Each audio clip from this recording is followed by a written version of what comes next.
I'm Dr. Porter, and this is Emily! okay. I'm going to teach you today about another wonderful kitchen wisdom for lung health. And come in closer.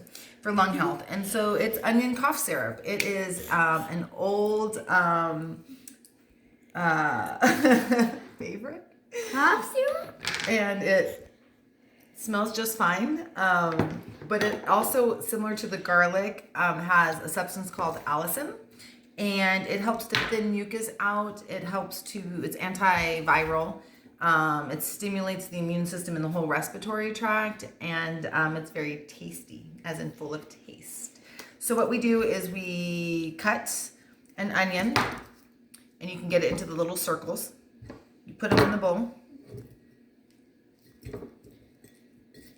And then you'll never, ever, ever hear me use the word sugar as in adding it to something usually. I mean, not never, but usually.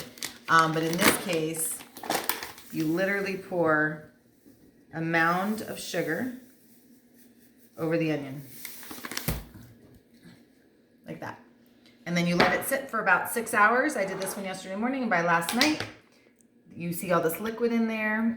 The sugar has pulled the onion yumminess, tastefulness. Let's see if I can do this left-handed. You strain it off, and you're left with a cough syrup. And just to show how awesome it is, we have my assistant here who's going to demonstrate that it's just fine. Daughter. Yes. It's not too bad, is it? What's yours? Look. Got some more. Can you have some more? Yeah. That's hilarious. And that's it for Kitchen Wisdom. Bye.